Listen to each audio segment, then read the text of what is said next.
Patrolman Acosta, under oath kayo.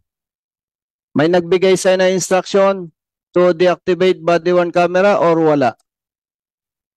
Yes, Your Honor. Sino ang nag-utos sa'yo?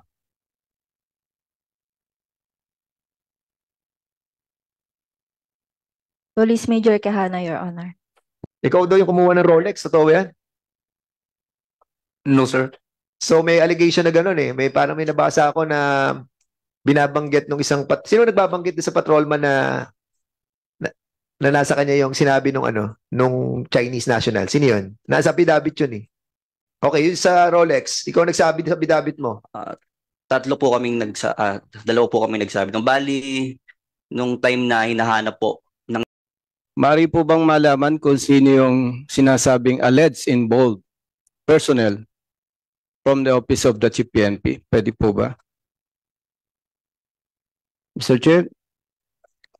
Chief PNP, please. Mr. Chair, I would like to clarify that during the commission of the crime, there was no personnel who was assigned sa OCPNP. The person now assigned at OCPNP is Police Brigadier Mariano in response to the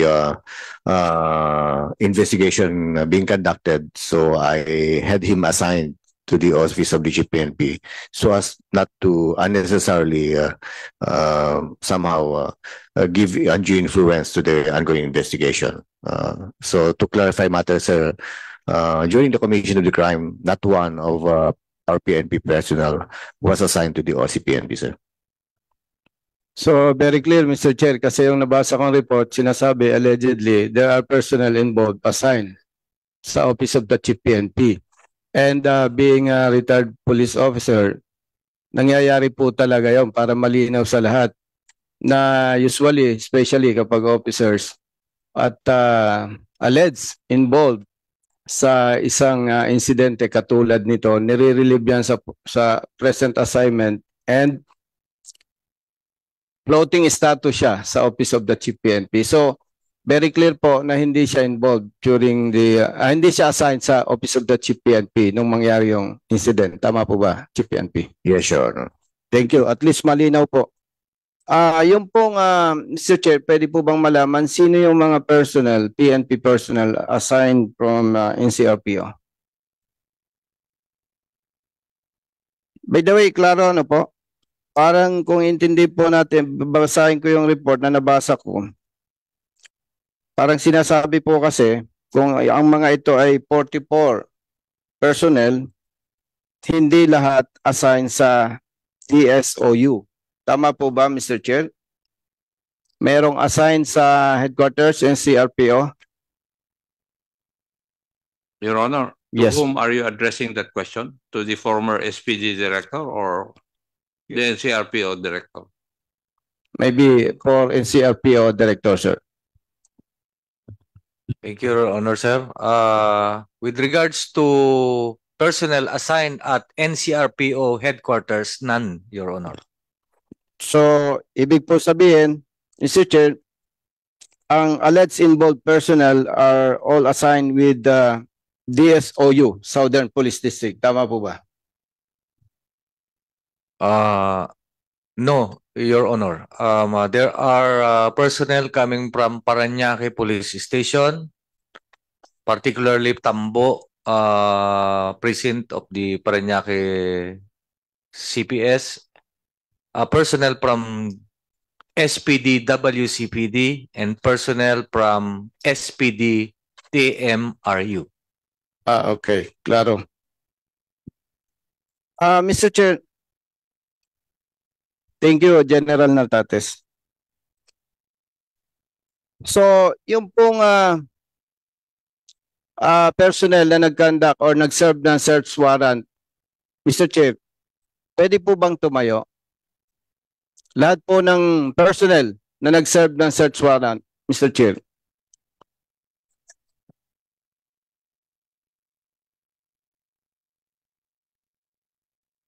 Iba na lang. General Mariano? Congressman Bosita, siguro we will be inviting other members of the PNP also to fill up the yung mga chairs dito.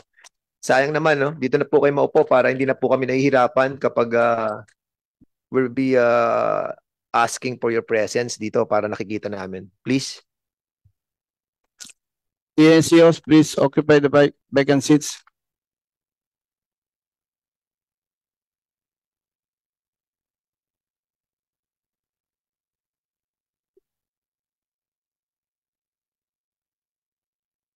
General Mariano.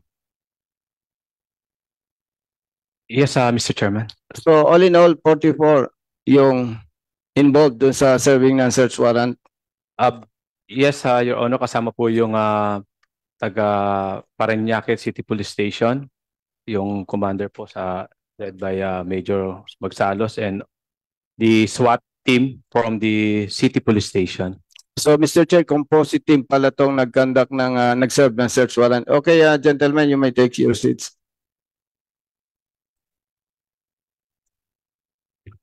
Sino po ang nag-lead ng pag-serve ng search warrant? Mr. Chair. Mr. Sir, I'm the team leader during the implementation of the search warrant, Mr. Police Yo- Lieutenant Colonel Jolet Guevara, Mr. Chair. Gibara. Yes, Mr. Police Chair. Lieutenant Colonel Gibara. Yes, Mr. Chair. Okay. Based on the report, sinerve niyo yung search warrant on September 16 at around 1 o'clock in the morning. Tama ba? Yes, Mr. Chair. Nabanggit din sa report na dina-activate ninyo yung body-worn camera. Yes or no? I have no personal knowledge of that, Mr. Chair, because I'm not the one who's handling the body worn camera. But my instruction is to adhere with the MC regarding the handling of body worn camera, Mr. Chair. So are you telling us na hindi mo alam pero ikaw ang team leader ng pag-serve ng Yes, search Mr. warrant? Yes, Mr. Chair. But Okay. my instruction during the briefing, Mr. Chair, is very clear to adhere with the guidance regarding the usage of body worn camera, Mr. Chair. Mr. Chair, pwede po bang patayuin natin yung mayroong body-worn camera during the I think operation? the one assigned with the body worn camera was Patrolman Acosta. Yeah, ayan si what's her name? Julie. Patrolwoman Patrolwoman Acosta, sir. Julie Acosta. Speak louder, please. Kyra Acosta, sir. Ayun, siya yung assigned sa body worn camera. Kaso iisa lang. So Isa mag-isa yung lang. body-worn camera. Dapat at least dalawa yan in accordance with the ruling of the Supreme Court. So very clear na may lapses na gadon, Mr. Chair. Policewoman Acosta. Yes po, Your Honor. Mr. Chair, pwede po bang malaman kay Policewoman Acosta bakit niya din-activate yung body-worn camera?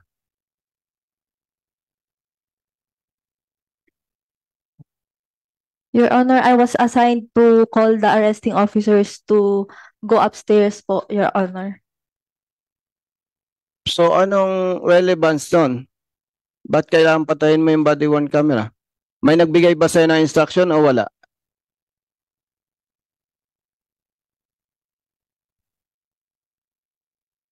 Meron, wala. Tinatanong ka, ano, Please be Acosta? reminded, Patrolwoman Acosta, under oath kayo.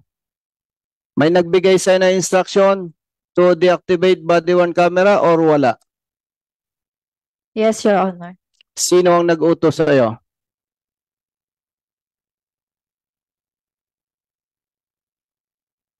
Police Major Quijano, Your Honor. Police Major, Quijano, Your Honor. First Police Major Quijano. Quijana. Is it true na nagbigay ka ng instruction to deactivate body-worn camera of Patrolwoman Acosta? Your Honor, Please answer the question, yes or no? no, Your Honor. So, sino nagsisinungaling sa inyo? Siyempre, contradicting yung inyong response reply. Wala po akong instruction, Your Honor, na i-off yung camera namin. Patrolwoman Acosta. Totoo o hindi na inutusan ka ni Colonel Quijana? Totoo po, Your Honor. Okay. Sino ang nag-cut ng digital video recorder? Sa pagkakaalam mo, okay, Mr. Chair, somebody's raising his hand. You're asking about the, Patrolman. Congressman Busita, you're asking about the CCTV. Yes. Okay, Yes, Mr. Chair. Sige, go ahead. Sino may kinalaman dun sa pagpuputol ng CCTV sa loob ng Unit 1811? Sige, you're raising your hand. Please state your name and your position. I'm Patrolman Cariaga from DSOU and ako po yung nautusan na ikat po yung CCTV, sir. Sinong nag-utos sa'yo? Patrolman Cariaga. Police Major Quijano po. Oh, 2 points. Police Major Quijana.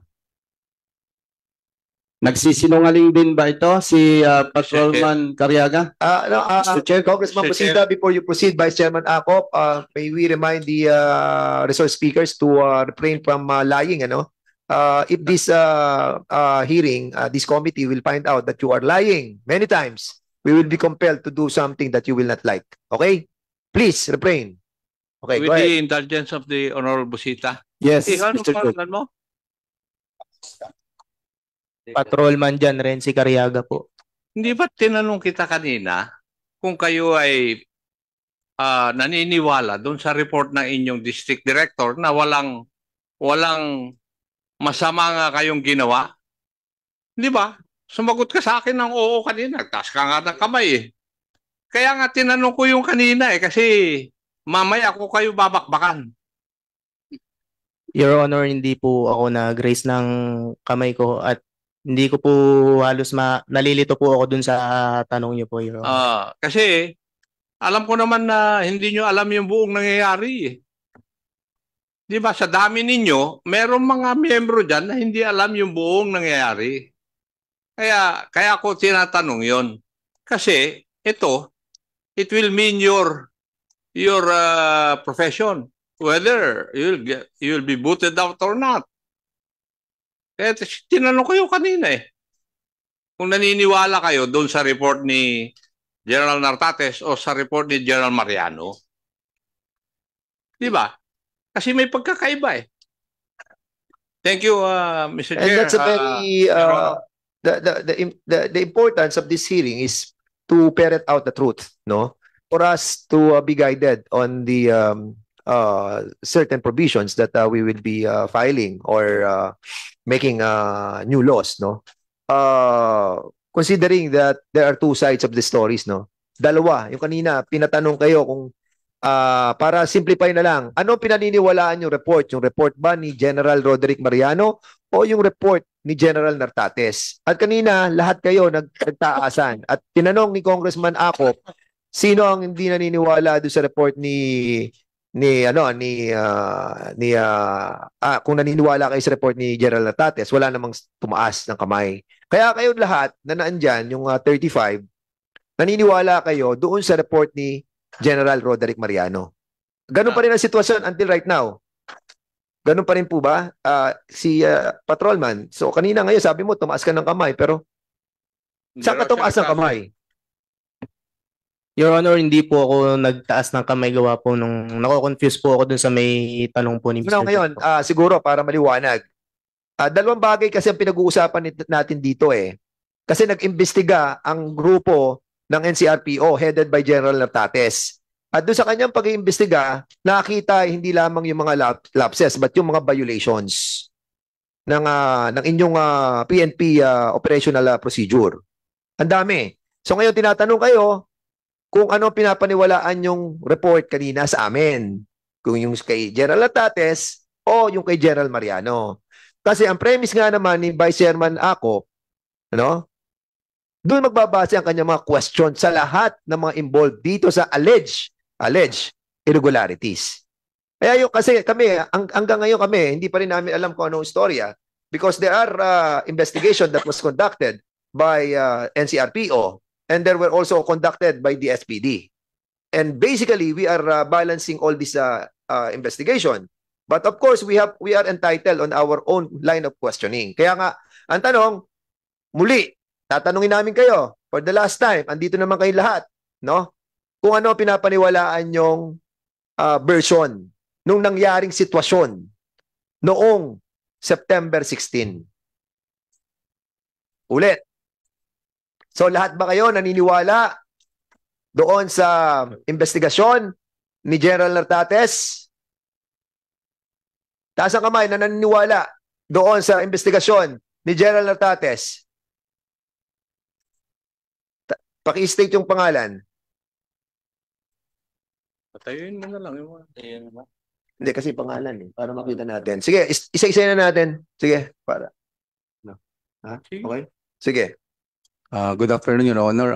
My name is Police Chief Master Sergeant Amante Garcia, Your Honor, the former Chief Clerk of DSOU SPD. Ano pinapaniwalaan mo? Well, Your Honor, the investigation report of General Mariano contains details that are true. Most that are true, and the IR of the regional director contains the reports that are withheld. Yeah, basically, ang tinatanong namin para simplify tayo para hindi nyo na-explain, ano? Alam natin at mayroong mga katotohanan sa bawat report ni General Mariano, but there are those not. So basically, kung nadinig mo yung statement kanina niya, lahat regarding sa istorya, meron lang isa o dalawang pagkakamali dyan, dapat magdesisyon kayo kung tama o hindi. Di ba? So, basically, yun ang tinatanong sa iyo ni Congressman Acop kanina. Yes, Your Honor, I believe in the investigation report of the NCRPO, Your Honor. Okay, yun lang. Sige, go. Yung susunod. State your name and your decision on two sides of the story. This is GJSS Ruiz, Your Honor. I agree the NCRPO investigation. Susunod. Patrolman John Renzi Cariaga, and I agreed with investigation of NCRPO. Inamin mo na nga na pinutol mo. Sige, okay, go. Hello, Patrolman Carl Daniel Adena, Your Honor, and I agree with the investigation of the NCRPO, Your Honor. Patrolman Elson Calupas po, Your Honor, agree with the NCRPO.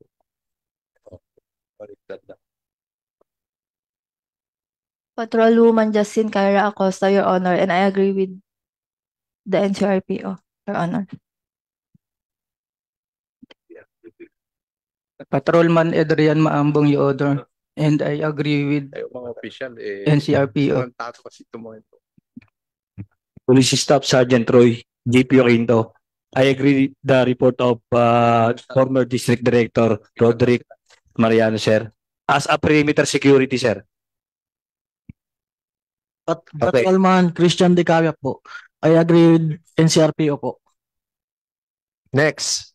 Tanong ko lang yun, na-divide na sila. Bilangin mo nga ilang mga. Good afternoon, Your Honor. Staff Sergeant Robert Alan Russell. I agree both for the investigation, Your Honor. Next. Good afternoon po sa Honorable Committee po. Parehas po na tama po yung report ng NCRPO at saka DD po. Parehong tama. Wala ka nakitang mali sa lahat. Contradicting yun eh. Contradicting yung dalawang yun. Paano naniwala ka pareho sa lahat? Your Honor, sa kabila po kasi may tama. Tapos yung kabila po, yun po yung chronological po na... Alam mo, nag-ano ka, nagpe-play safe ka. You want to please everybody. That's not the way it goes, no? Dapat tignan mo, kung babalansin mo kung sino mas maraming tama, sino mas maraming mali.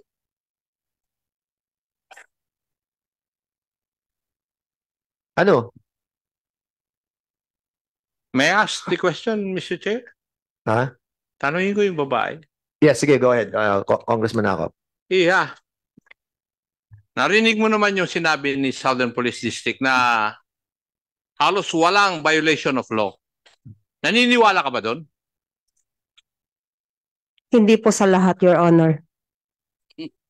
Ngayon, alin ang sa report ni General Nartates, alin doon ang hindi mo pinaniniwalaan na tama? Oh, alam mo, Iha, Alam nyo, hindi nyo alam. Nababasa ko rin naman yung sinasabi ninyo sa bawat isa eh. Na ang problema nyo ay ako, si RA o RMA. Mahirap paikutin. Hindi nyo alam yun eh, pero nalalaman ko. Ha? Ano ngayon ang sagot mo, Iha? Alin ang mali doon sa report ni General Nartates? Which is the official report?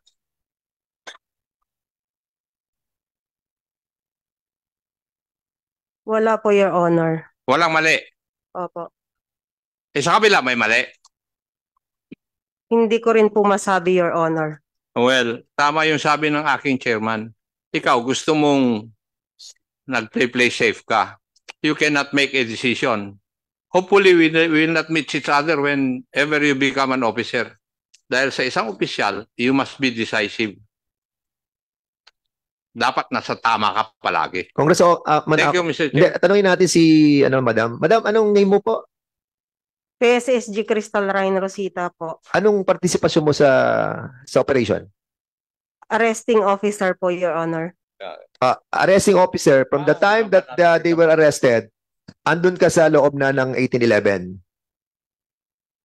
In accordance with your affidavit, na that was gathered by General Nartates and sa SPD, andun na kayo. Kasama ka na doon sa unang batch na pumasok doon sa 1811.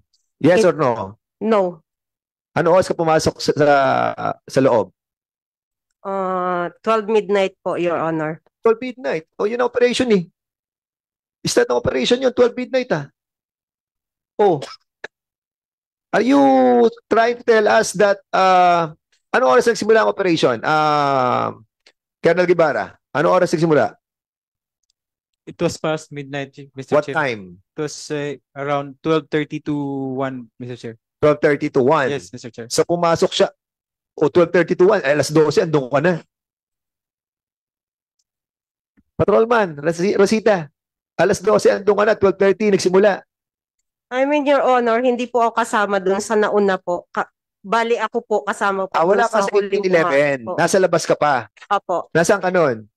Sa basement po. Sa basement ka, naka-assign muna. Opo, Your Honor. So, nung inaaresto na, saka ka lang pinatawag. Yes, Your Honor. O, sige. So, ngayon, ang sagot mo dito sa question ni Congressman Acop is nasa gitna ka. It's either yes or it's either no. Sa NCRPO po ako, Your Honor. O, so binabago mo na yung sagot mo, NCRPO na. Yes, Your Honor. O, yun. Sige, binago na, Congressman Acop. Ha? Next, please. Good morning po, Your Honor. I'm Police Master Sergeant Primitivo De Leon Jr. I agreed with this report of NCRP also. Okay, next. Ilan na tayo? Ilan na yun? Sino pa yung mga members ng operation? Good afternoon, Your Honor. I'm Police Corporal Claveria, Your Honor. I agree with the report of our former District Director, Police Brigadier General Mariano, Your Honor. Okay. Next. Anong pangalan nyo, Juan? Nag-agree sa District Director? Police Corporal Rexes Claveria po, Your Honor. Claveria. Claveria. Claveria po. Claveria. And what was your job Position. during that time? Perimeter security po, Your Honor. Perimeter security. Okay. Thank you, Mr. Okay, next. Yes, Congressman Bustos. We're in the middle of Sige, go ahead.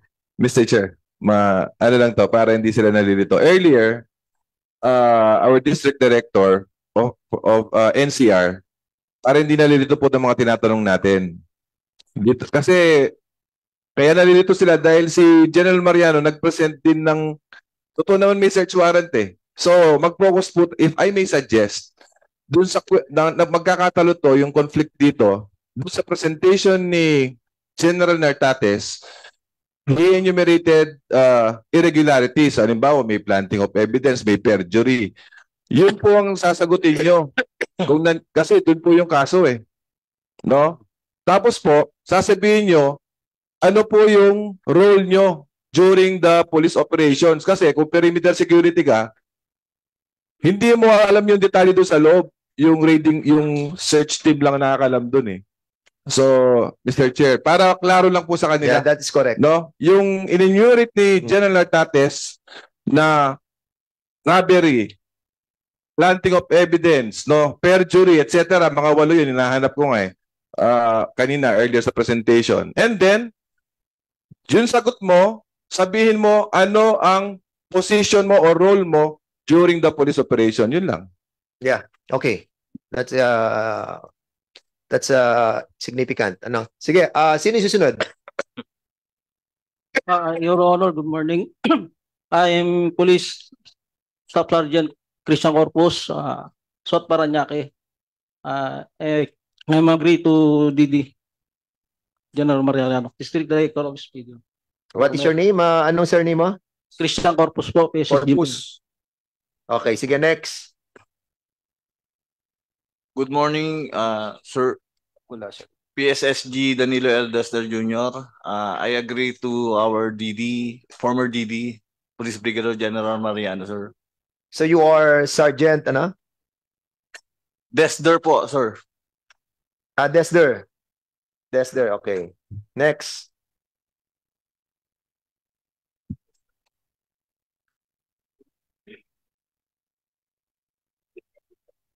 Sino pa? Susunod. Good morning, Your Honor. I'm Police Staff Sergeant Mark J. Democrito. I agree with the report of our former District Director, Police Brigadier General Mariano, Your Honor. Anong role mo? Ako po yung nag-custody ng 27 million, Your Honor. Democrito? Yes. Anong assign mo doon sa operation? Sa perimeter din po ako nung una at isa ako doon sa unang pumasok. Okay, so perimeter ka. Ikaw yung ikaw yung kasama sa sa sasakyan nung dalhin yung 27 million from the 1811 papunta ng SPD. Yes, Your Honor. Pero perimeter security ka. Opo. O bakit ngayon ikaw na naging custodian ng 27 million? Bakit nagkaganon? Nung paalis na po kasi kami, sinabi po sa akin ni Linsing Jing na may pera nakatago po doon sa may CR po doon sa office nila, and then ikaw yung nasa loob ng CR. Yun sa sinasabi, pumasok sa 27 million. Opo. So kayo yung naando sa CR. Opo, ako po yung isa sa... So bakit ka nasa CR kung ikaw ay perimeter security? Ano po? Nung di ba perimeter security sa baba? Hindi po. Sa taas din po. Okay. Kasi kasama po ako sa assault. So ang perimeter security na naka-assign ka under kaninong sinong team leader mo? Yung kasama po ako dun sa unang pumasok po. Sino ang team leader mo? Sir Jolet Guevara, sir. So you're under Jolet Guevara? Yes. Tapos perimeter kayo. Ang sinesecure mo alin? Anong area? Doon po ako sa may terrace po, Your Honor. Sa may terrace? Apo. Paano ka napunta ng CR? Ano po, nung binabantay mo na yung pera? Apo, nung okay, na po sige. instruction. Okay, Congressman Busita, tapusin lang natin yung yung susunod. Sino pa susunod? Good afternoon, sir. I'm Police Executive Master Sergeant Arsenio Kibali. Excuse me, sir? Police Executive Master Sergeant Arsenio Kibali, sir. Balye, Your okay. Honor. And I believe to the report of our District Director, sir. SPD, okay. Yes, sir. Si Balye, si PMS Arsenio K. Balye, di ba?